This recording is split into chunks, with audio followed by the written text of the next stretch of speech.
2024'te zengin ol kanka. Bunun gerçekten canı gönülden söylüyorum. Ama şöyle bir durum var. İster grafik tasarımcı ol, istersen videografi ol. Hiç fark etmez. Yapay zeka ile alakalı bütün gelişmeleri yakından takip etmek zorundasın bir şekilde. Ya da yapay zekayı hayatımıza bir şekilde entegre etmek zorundayız. Mesleki anlamda. Sana bu yüzden kanka çok güzel bir paket hazırladım. Hiçbir şekilde sıfır maliyetle, hiçbir şekilde bir para ödemeden, gerçek anlamda söylüyorum bunu, bütün yapay zeka araçlarının ücretsiz sana buldum. Ve aynı zamanda sınırsız bir şekilde de kullanabileceksin. Sadece içinden bir tanesi hariç. Bak şimdi iyimser olalım, onu unutmayayım. Bir tanesi hariç.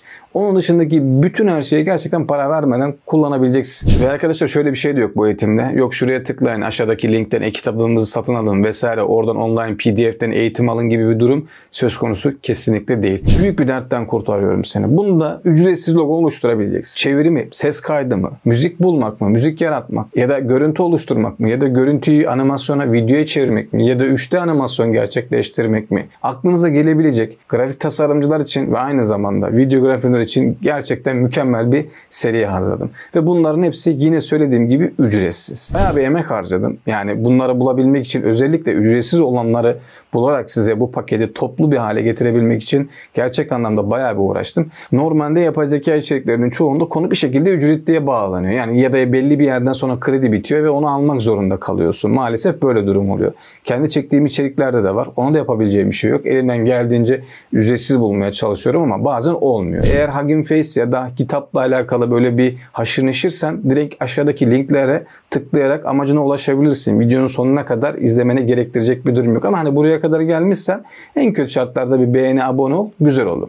Eğer Hugging Face ya da Pinokyo uygulamalarla alakalı böyle teknik detay bilmiyorsan tabii bu videoyu izle. Çünkü hepsini ayrı ayrı göstereceğim. Siz buradan oluşturduğum kısa yollara tıklayarak da ilerleyebilirsiniz. Konu başlığına göre ya da direkt aşağıdan bahsettiğim linklere tıklayarak da gidebilirsiniz. Canı gönül nasıl istiyorsanız, ama en kötü şartlarda arkadaşlar kesinlikle düşüncelerinizi paylaşmayı, abone olmayı unutmayın. Şimdi daha fazla konuyu uzatmadan direkt içeriğimize geçelim. Size bu ücretsiz pakette neler var? Hızlıca, çok detaya inmeden göstermeye çalışacağım. Videonun çok fazla uzamasını da istemiyorum. Aynı zamanda genel anlatlarıyla size direkt gösterip yüzeysel olarak mantığını anlatıp geçeceğim. Umarım faydalı bir içerik olmuştur. 2024 yılınız şimdiden gerçekten güzel geçmesi dileğiyle. Hadi bakalım bilgisayarın başına geçelim. Şimdi arkadaşlar ilk önce böyle bir konu belirleyelim. Yani konu belirlemekten kastım herhangi böyle bir şirket kurabiliriz ya da bir YouTube kanalı açacağız, örnek veriyorum. Bir oraya bir proje yapabiliriz. Hiç fark etmez. Ben tamamen konuyu biraz daha böyle pekiştirmeniz ve daha böyle sağlıklı anlayarak bir hikaye tarzında ders niteliğinde gitmesini istediğim için bu tarz böyle bir format oluşturalım istedim. Aslında normalde yine aynı şeyler yapacağız ama bu şekilde örnekli giderek böyle daha eğlenceli ve aynı zamanda daha anlaşılır olduğunu düşünüyorum. Video çekmeye başlamadan öncesinde böyle aklıma birkaç fikirler geldi. Dedim ki hani ne yapabiliriz? Mesela bir şirketimizde tavşan logosu olsa ya da tavşanın kendisi olmasa bile kulakları olsa. İşte biz bunu Bitcoin ile birleştirsek eğlenceli bir hale gelebilir miyiz? Hem görsel tarafında hem logo tarafında. Yani böyle Bitcoin içerikleri ürettiğimiz mesela bir YouTube kanalımız olsun. Şimdi hikayeye böyle başladık. Bununla devam edelim. Logoyu bunun üzerinden oluşturalım. Kapak fotoğrafını bahsettiğimiz özelliklere göre hazırlayalım. İşte bir biyografi yazısı yazacaksak buna göre hazırlayalım. Şimdi konuyu daha da fazla uzatmadan direkt örneklendirdiğimiz konu üzerinden eğitimimize başlayalım. İlk olarak bize ne lazım arkadaşlar? Bize hikaye için isim lazım. YouTube kanalına az önceki bahsettiğim özelliklerden ChatGPT'yi kullanarak bir isim bulacağız. ChatGPT detaylı bir şekilde anlatmama gerek yok. Birçoğunuz biliyordur zaten. O yüzden direkt ChatGPT'ye girdim ve buraya direkt promptumu yazdım. Hızlı bir şekilde bu tarz bir düşüncemi paylaştım. Bitcoin içerikleri ürettiğim YouTube kanalım için isim öğrenir misin? Zengin ve havalı olması gerekiyor dedim. Direkt çalıştırdım. Bakalım bize nasıl bir şeyler önerecek. Crypto Dynasties Between Titans. Bak mesela bu güzelmiş. Crypto Crown Empire. Bak mesela bu güzelmiş. Para olduğu için zengin ve havalı görünmesini istediğinden kaynaklı. Bu birinci sıradaki hoşuma gitti arkadaşlar. Bu Crypto Dynasty ve 6. sıradaki Crypto Crown Empire. Yani bu ikisi gerçekten güzel. Beğenmediyseniz kendinizi çoğaltabilirsiniz. Benim amacım mantığı anlatmak. O yüzden hızlı ilerleyeceğiz. İşte Crypto Dynasty diye bir YouTube kanalımızın artık ismi oldu. Bu benim hoşuma gitti.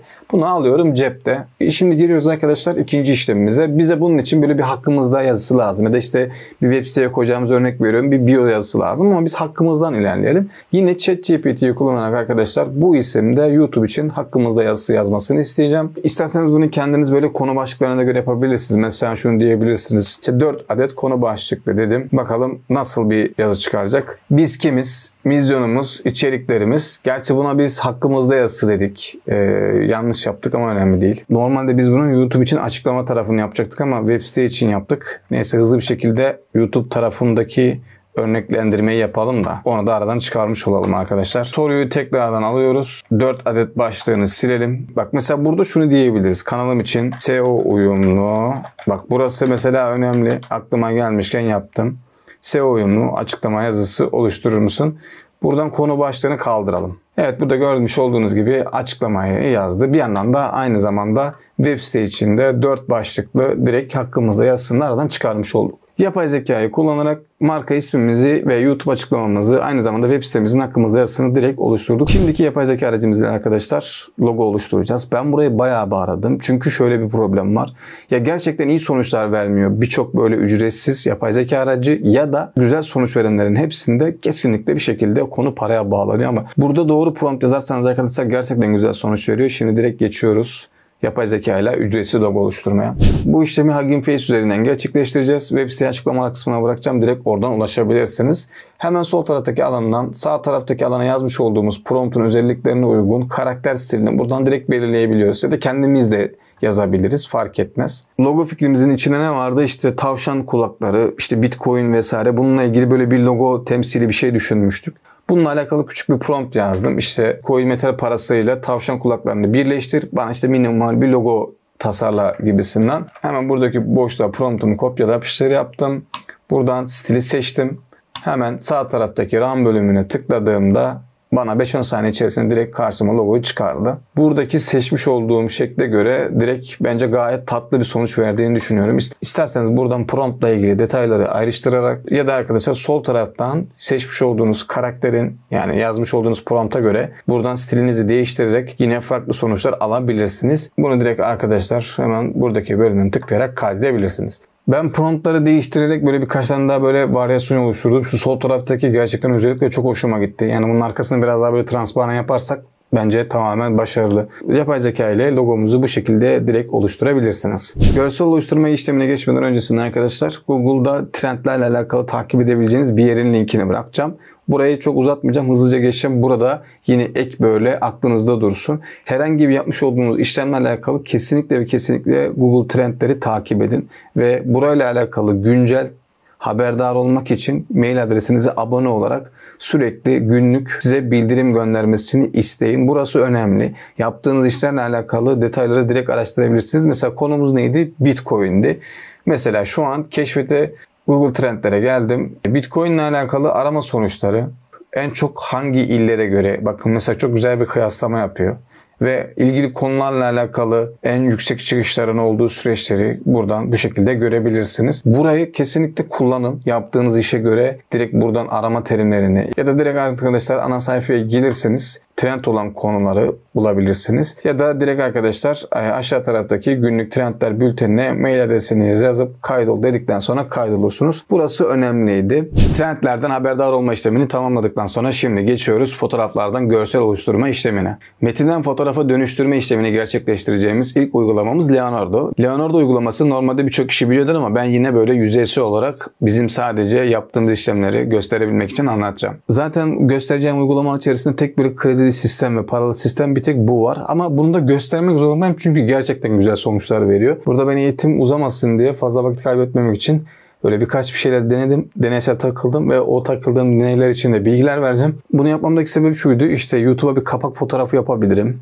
Ya da işte profil resmine bunu ekleyip logoyu üstüne yerleştirebilirim. Ya da direkt profilde bunu kullanıp kapakta dikkat çekmesi açısından kullanabilirim ya da Instagram profil resmi olarak kullanabilirim diye. Şu tarz bir prompt oluşturdum kendime. İlk başta da direkt Bitcoin odaklı bir şeyler yapmaya çalıştım ama çok böyle istediğim sonucu alamadım. Çünkü Leonardo'nun tarzı buna yönelik içerikler olduğu için konudan bağımsız hareket etmek istemedim. Şimdi böyle ilk aklıma şey geldi. Koynunda altın olan böyle zengin görünüm, canlı, parlak ve aynı zamanda kızıl olmasını istediğim birini seçeyim dedim. Hani bu bet sitelerinde çok kullanıyorlar ya. Sonra bunu seçtikten sonra o altınları şey yapalım. Hani biraz daha kadını buradaki gibi gördüğünüz gibi aynı tarzda yukarısındaki promptta da biraz daha böyle kadını seksi bir hale getirip altınları da Bitcoin logosu haline getirdik. Yani bu şekilde gördüğünüz gibi arkadaşlar bence gayet başarılı diye düşünüyorum. Buranın günlük bir kredi limiti var. Her gün yenileniyor ama kredi limitiyle bence yapacağınız şeyler yeter diye düşünüyorum. Kendiniz buradan tekstürler oluşturabilirsiniz. Kapak görselleri oluşturabilirsiniz. Hatta bir tane background oluşturalım. Bir background görsel oluşturmaya çalışalım buradan. Onu deneyelim. Bakalım nasıl bir sonuç alacağız. Promptuma geliyorum.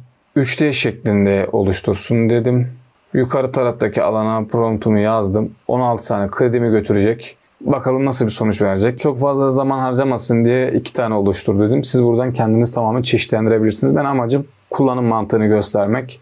Bence beni şu tatmin ediyor. Şunun içerisine şurayı değiştiririm. Kendi oluşturduğumuz şu logoyu şuraya koyduk mu bence güzel olur. Tamam. Bu da cepte. Hatta bunu da kaydedelim. Buraya kadar bütün işlemlerimizi ücretsiz bir şekilde gerçekleştirdik arkadaşlar. Şimdi sıradaki yapay zeka araçlarımızda arkadaşlar metinden direkt video oluşturacağız. Bunun ikisi de ücretsiz. Bunları da açıklamalar kısmına bırakacağım. Çok uzun uzadıya anlatmayacağım arkadaşlar. Bunun bir tanesini Pinokyo üzerinden çalıştıracağız.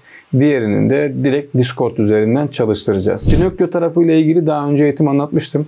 Nasıl kurulur vesaire, Pinokyo nedir, ne işe yarıyor diye. Yine hızlıca bilgilendirmesini yapayım. Pinokyo uygulaması bizim birçok yine yapay zeka araçlarımızı ücretsiz bir şekilde kullanmamızı tamamen yarıyor. Bununla alakalı detaylı video daha önceki videolarımda anlatmıştım. O yüzden direkt şimdi uygulama işlemine geçelim. Birincisi Discord üzerinden çalıştırdığımız Moonwell'i açıklamalar kısmında linki var. Direkt oradan tıklayabilirsiniz. Discord'dan sunucuya geldiğimizde hemen sol taraftaki herhangi bir sunucuyu seçiyoruz. Fark etmiyor. Hemen aşağı taraftaki hızlıca söylüyorum. Create komutuna geldim. Promptun içerisinde bizim bir yazmış olduğumuz prompt vardı. Buraya yazdım. Stilini değiştirebilirsiniz. Model versiyonu seçiyoruz. V2 olarak buradan seed bölümüne giriyoruz. Kamerayı seçiyoruz. Zoom in olsun ve direkt oluşturmasını istedim arkadaşlar. Bakalım nasıl bir sonuç verecek. Evet, burada direkt prompt üzerinden çalıştığını söylüyor.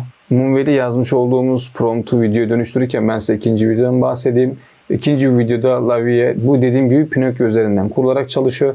Aynı mantıkta buradaki gibi Discord sunucudan ulaşmıyorsunuz. Direkt promptu buraya yazıyorsunuz. Stili belirtiyorsunuz. Aşağı taraftaki aşamalarında ayarlarınızı yaptıktan sonra generate dedikten sonra direkt videomuz çıkıyor. Ya da direkt arkadaşlar buradaki aşağıdaki örneklere tıklayarak lar üzerindeki sonuçlara generate diyerek bakabilirsiniz. Şimdi Discord sunucuya tekrardan geliyorum. Bize 13.37'de işlem yapılıyor demiş. 13.38'de yani 2 dakika bile sürmemiş. 2 dakika içerisinde videoyu göndermiş. Ben istediğimiz sonucu aldığımızı düşünüyorum. Hemen sağ taraftaki yere tıklayarak indirebilirsiniz. Şimdiki yapay zeka aracımız ile herhangi bir müzikten enstrümanlara göre içerisinden tamamen parça parça ayrıştırabileceğiz. Ya da herhangi bir sözden müziği tamamen ayrıştırabileceğiz. Hatta daha da detaya iniyoruz dediğimizde örnek veriyorum bir fon müziğin içerisinde su damlacıkları var ve o su damlacıklarının sesinin çıkmasını istiyoruz. O su damla efektinin bile arka fondan ayrıştırabilecek bir yapay zeka aracı size göstereceğim. Bu olayın en güzel yanı normalde bunu ücretsiz veren hiçbir uygulama yok. Hepsi paralı. Ama şimdiki göstereceğim size yapay zeka aracı tamamen ücretsiz. Bu işlemleri de Hugging Face üzerinden gerçekleştireceğiz arkadaşlar. Açıklamaya direkt linkleri bırakacağım. YouTube tarafında telif yememek için ben size böyle birkaç tane örnek göstereceğim. Uygulamamızın detay tarafı şu şekilde çalışıyor arkadaşlar. Örnek veriyorum. Burada akustik gitar demiş. Dinliyoruz müziği. Burada mesela karşımı görebildiniz. Yan tarafa tıkladığımızda sesini ayrıştırdığını görebiliyorsunuz. Mesela klavyede bir şey yazarken arka tarafta da bir siren sesimiz var. O siren sesini buradan direkt ayrışıyor. Bakalım nasıl ayrıştırmış. Gördüğünüz gibi siren sesi otomatik olarak kalkmış. Mesela burada da bir roket uçuyor. İnsanlar arka tarafta konuşuyor. Mesela arka planı otomatik olarak ayırmış. Buradaki uygulama işlemine direkt arkadaşlar sürükle bırak yöntemiyle müziğinizi attıktan sonra otomatik olarak kendini ayrıştırıyor zaten. Müzik ile alakalı yapay zeka araçlarını anlatırken şimdi sizlere tamamen yine sesle alakalı olan 3 adet farklı yapay zeka aracı göstereceğim. Buradaki yapay zeka araçları ile herhangi bir çeviri işlemini direkt seslendirme üzerinden gerçekleştirebileceğiz. Ya da yazmış olduğumuz bir metini istediğimiz bir dilde direkt farklı bir şekilde seslendirmeye yapabileceğiz. Ya da herhangi bir ses dosyasını gönderdiğimizde oradaki ses dosyasını direkt farklı bir dilde başka birisine seslendirebileceğiz. Şimdi direkt yapay zeka araçlarını göstermeye geçiyorum. Birinci göstereceğim yapay zeka aracı arkadaşlar yine Hugging Face üzerinden gerçekleştireceğiz. StillTSD diye bir uygulamamız. Burada seslendireceğimiz metni direkt buraya kopyala yapıştır yaptım. Hemen yan taraftaki Synchronize'a tıkladıktan sonra çok hızlı bir şekilde seslendirme metnimiz hazır. First, let's choose a topic for ourselves. Bence gayet başarılı. Buradan hızlı bir şekilde başka bir kişiyi seslendirelim. Let's choose a topic for ourselves. Ücretsiz ve sınırsız olabilecek şekilde bence gayet yeterli diye düşünüyorum. Şimdi direkt ikinci yapay zeka aracımıza geçelim. İkincisi Eleven Labs. Bununla alakalı bayağı bir uzun video anlatmıştım. Kartlara büyük bir ihtimal eklerim. Oradan izleyebilirsiniz detaylı anlatımlarını. Burada yine 100'den fazla kişiye seslendirebileceğimiz, hem tonunu, stilini ayarlayabileceğimiz ya da sesi akışına göre düzenleyebileceğimiz seslendirme hizmetini, çeviri hizmetini buradan gerçekleştirebilirsiniz. Üçüncü yapay zeka aracımız ile de mesela bu tarz bir seslendirme at. Videoyu beğen, Seslendirmeyi buraya yükledikten sonra seslendirmenin dilini direkt seçiyoruz. Türkçe var bu arada, destekliyor. Hangi dile çevrilsin istiyorsanız hemen onun aşağı tarafındaki Target Launch kısmına tıklayıp bu yukarıdaki Türkçe seslendirmeyi direkt alıp Hindi diline çevirecek. Translate diyorum. Bayağı da hızlı yapıyor.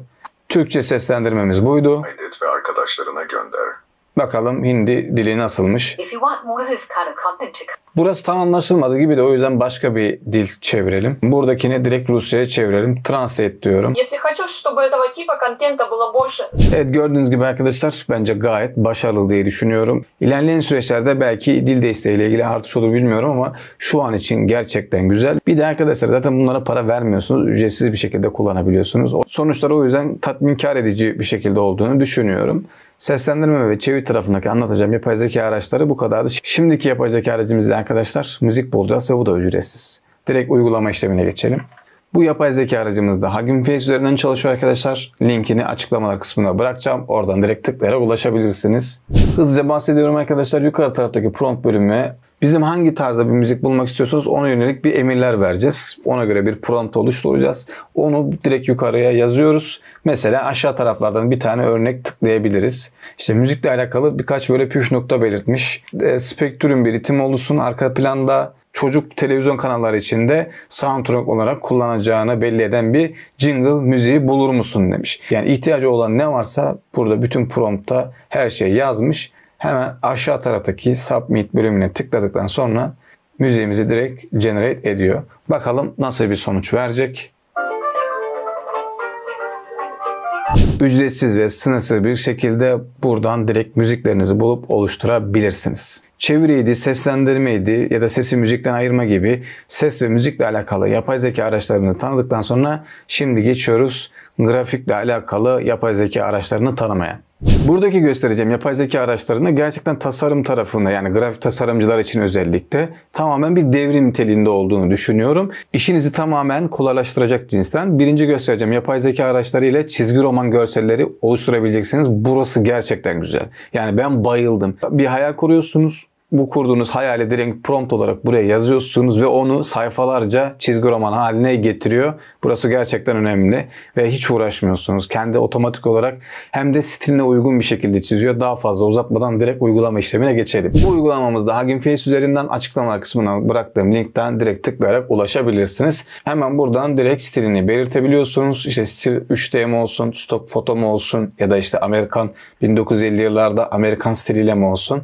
Buradan da direkt gridleri belirtebilirsiniz. Gridler arasında, ızgaralar arasında geçerek mesela grid 3'e tıkladığınızda mantıkla çiziyor. Artık siz kendiniz buradan bakarsınız. Ben grid 1'i beğendim. Çok saçma bir prompt oluşturdum arkadaşlar. Böyle ormanda Bitcoin logosu yürüyor. İşte gün batımında, sahilde gün batımına doğru falan diye. Yani gerçekten saçma bir prompt oluşturdum. Daha düzgün promptlar oluşturarak güzel sonuçlar elde edersiniz diye düşünüyorum. Direkt buraya kopyala yapıştır yap. Yan taraftan direkt stilini, karakterini belirtebilecek promptlar yazabilirsiniz daha detaylı. Ben işlem uzamasın diye arkadaşlar direkt go dedim. Bakalım nasıl sonuç verecek bilmiyorum. İlk başlarda bir şeyler yaptı. Vay orman of.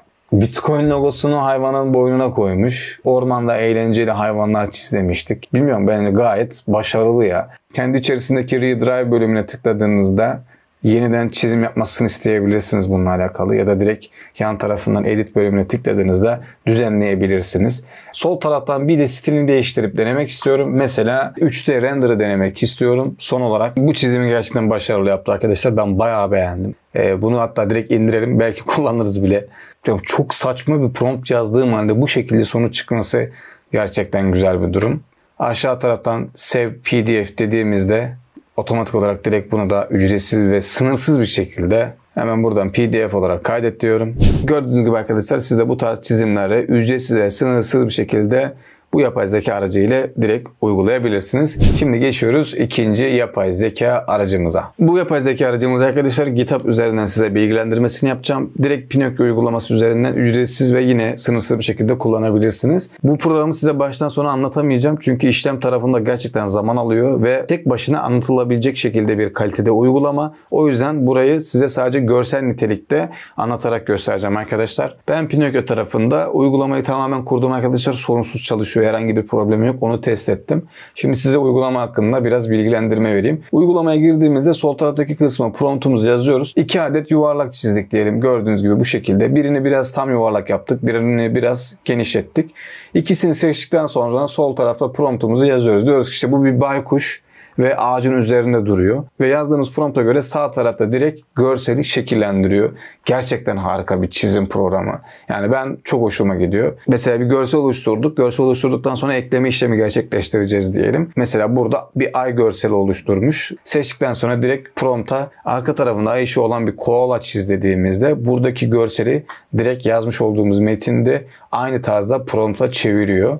Ya da arkadaşlar araç çubuklarını kullanarak da yine yazmış olduğumuz promptların üzerinde değişiklik uygulayabiliriz. Program bunun için ayrı bir eğitim çıkarırım. Bununla alakalı düşüncelerinizi lütfen yorumlar kısmınıza yazarsanız sevinirim. Uygulamanın linkini açıklama kısmına bırakacağım. Oradan direkt ulaşabilirsiniz arkadaşlar. Pinokyo uygulamasının nasıl kurulduğu ile ilgili de bir video anlatmıştım. Daha önceki eğitimlerde oradan da direkt nasıl kurulduğu ile ilgili videoyu da izleyebilirsiniz. Bu uygulamayla alakalı arkadaşlar çizim tarafında gerçekten mükemmel sonuçlar alabiliyorsunuz ve tabii ki de ücretsiz yine sınırsız şekilde kullanabileceksiniz. Herhangi bir problem yok. Şimdi geliyoruz arkadaşlar işin eğlenceli tarafına. Artık biraz daha böyle animasyon ve karakter tarafına geçeceğiz. Şimdi göstereceğim uygulamalar sayesinde artık bir animasyon karakteri oluşturabileceksiniz. Oluşturduğunuz animasyon karakterine seslendirmenizi ekleyebileceksiniz ya da kendiniz seslendirebileceksiniz ya da fotoğraflarınızı animasyona dönüştürebileceksiniz ya da atmış olduğunuz bir fotoğrafın 360 derecede modellemesini görüp indirebileceksiniz. Aynı zamanda mevcut internet sitesindeki yüklü olan modelleri de inceleyip oradan direkt indirebilirsiniz.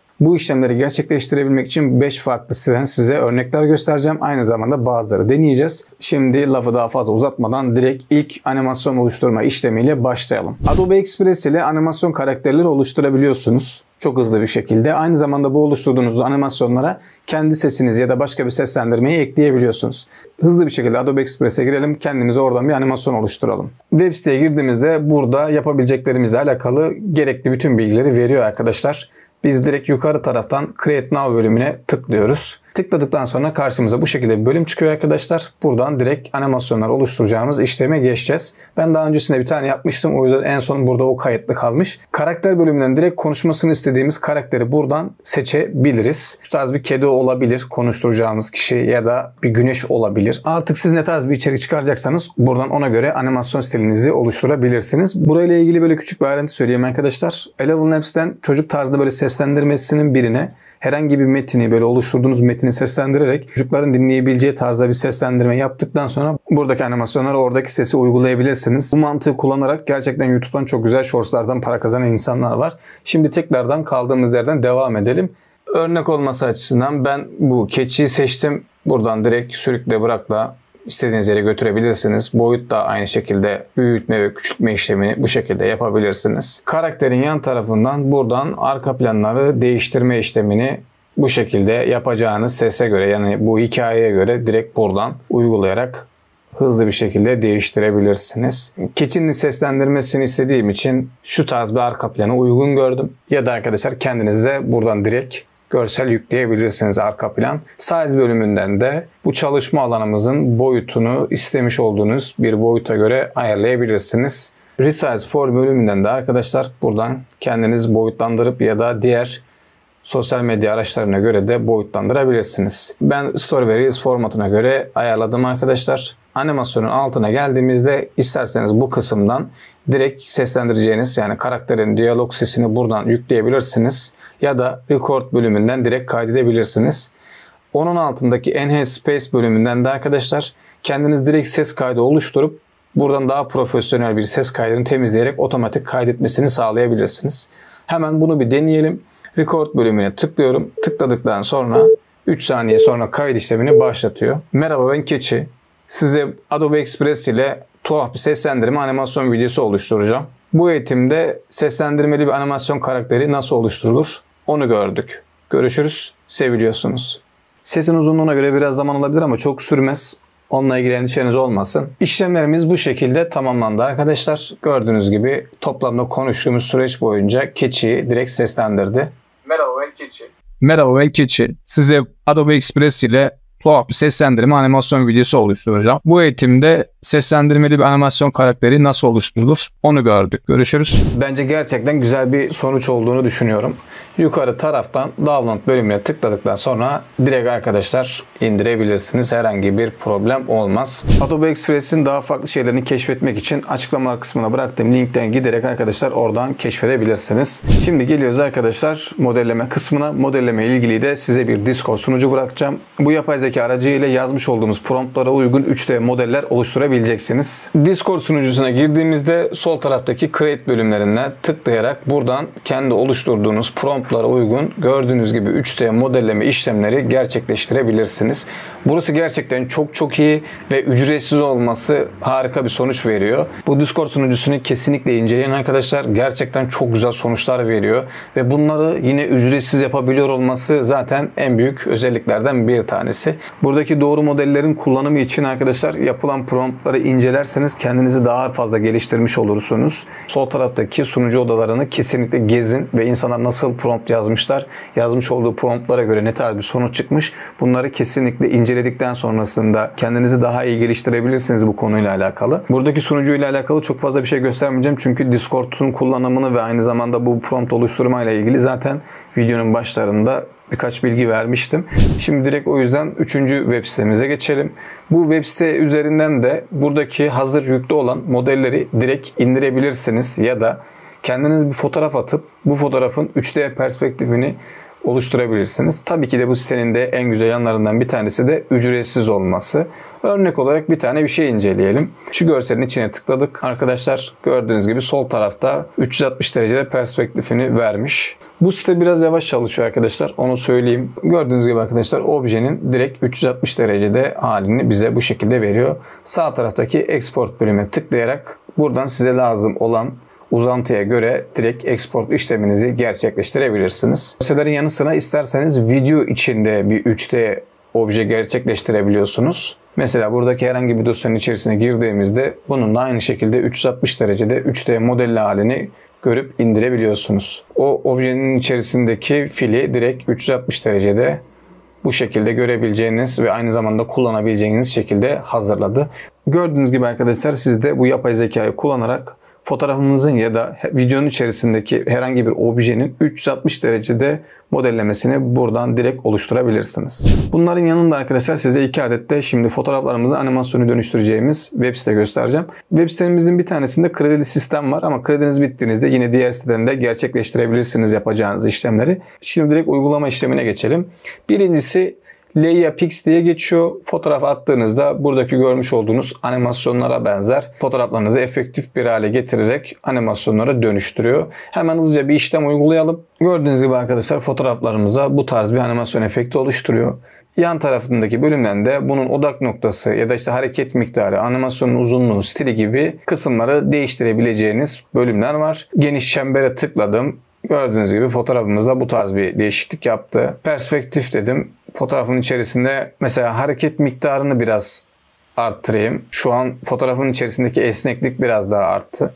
Odak noktasını bu şekilde değiştirebilirsiniz. Buradan fotoğrafları bu şekilde animasyonlara dönüştürebilirsiniz. Bunun biraz daha farklı ve animasyona çevirebileceğiniz alternatif bir web sitem daha var. O da Insta 3D diye geçiyor. Bu web sitede arkadaşlar Hugging Face üzerinden çalışıyor. Yine ücretsiz, herhangi bir problem yok. Yüklemiş olduğumuz fotoğraflara mesela buradaki gördüğünüz gibi derinlik katabiliyorsunuz. Bu tarz bir 3D görünüm ya da 2D bir görünüm oluşturmanızı sağlıyor. Sol alt taraftaki image bölümünden fotoğraflarımızı yükleyebiliriz arkadaşlar. Bu fotoğraflara uygulanacak efekti sağ taraftaki alandan kontrol edebilirsiniz. Mesela şu fotoğrafımıza bir gelelim. Filtre bölümünü değiştirelim. 1'e tıkladım. Bu tarz bir filtre verdi. 2'ye tıkladım. Bu tarz bir filtre verdi. Yukarı taraftan geçiş efektini ayarlayabilirsiniz. 3'e tıkladım. Bu şekilde bir geçiş efekti uyguladı. Sol taraftaki bölümden 3D mi ya da 2D mi olacak şekilde fotoğraflarınızı ayarlayabilirsiniz. Onun altındaki bölümden de zoom ayarlarımızı gerçekleştirebilirsiniz. Fotoğrafın yakınlığını, uzaklığını. Buradaki alandan da fotoğrafı tamamen sıkıştırma, yani büyütme işlemini, küçültme işlemlerini buradan gerçekleştirebilirsiniz. Bu uygulamamız da tamamen ücretsiz. 3D modelleme ve animasyon tarafında size göstereceğim yapay zeka araçları bu kadardı. Şimdi videonun sonuna doğru geldiğimizde son olarak arkadaşlar size şimdi 3 adet web site söyleyeceğim. O web siteleri hızlı bir şekilde anlatacağım. Bunun ikisini sürekli kullanıyorum. Üçüncüsünü de yeni keşfettim. Bunları bonus olarak düşünebilirsiniz. Birincisini direkt hızlı bir şekilde gösteriyorum. Bunların 2 tanesi Google Chrome eklenti olarak çalışıyor. Diğeri yine Hugging Face üzerinden göstereceğim bir uygulama. Birinci yapay zeka eklentimizin ismi Seeder diye geçiyor arkadaşlar. Bunun içine ChatGPT, işte Vision, ChatGPT 4 Turbo gibi özellikleri direkt içinde barındırıyor. Bu eklenti benim çok işime yarıyor. Mesela en basitinden Google'da bir şey arayacağız. Son çıkan yapay zeka araçları dedim. Google'da bu aramayı gerçekleştirdikten sonra mesela gördüğünüz gibi direkt buradan kısa bir metinde bana konuyu özetledi. Ya da onun altındaki sohbete devam et bölümüne tıkladıktan sonra buradan sohbete devam edebilirim. Konuyla alakalı farklı sonuçlar almak istediğimde buradaki konuşma metnine tıklayarak da ilerleyebilirim. Hoşuma giden diğer farklı özelliklerden bir tanesi de şu. Mesela YouTube'a girdik arkadaşlar. Herhangi bir video izleyeceğiz. Bir saatte Python öğren diye bir video hazırlamış. İsterseniz Seeder uygulamasında hemen yan tarafında videoyu özetle bölümüne tıklayarak bunun içerisindeki bir saatte neler anlattığını size başlık direkt özetlemeni sağlıyor. Video ile alakalı kısa bir metin çıkardıktan sonra onun altına da önemli anlarla alakalı konu başlıklarını direkt yazıyor. Ve aynı zamanda bunları bu şekilde kategorize ederek de gördüğünüz gibi video hakkında detaylı bir şekilde size özet çıkarmış oluyor. Bu Seeder eklentimizin şöyle bir artısı daha var. Mesela hemen alt tarafında sürekli her web sitede çıkan bir ikon bırakıyor. Bu ikonu tıklayarak bu sayfayı direkt özetlemesini isteyebilirsiniz. Ya da direkt sayfayı eğer çevirmiyorsa sayfadan çeviri işlemlerinizi tek tıkla direkt gerçekleştirebilirsiniz. Buraya yukarı kısmındaki sayfayı çevir dediğimizde İngilizcesini üstüne, Türkçesini de altına atacak şekilde direkt otomatik olarak çevirmeyi sağlıyor. Seeder eklentimizin şu tarz bir artısı da var. Mesela bir sayfanın içerisinde geziyorsunuz, anlamadığınız bir cümle var.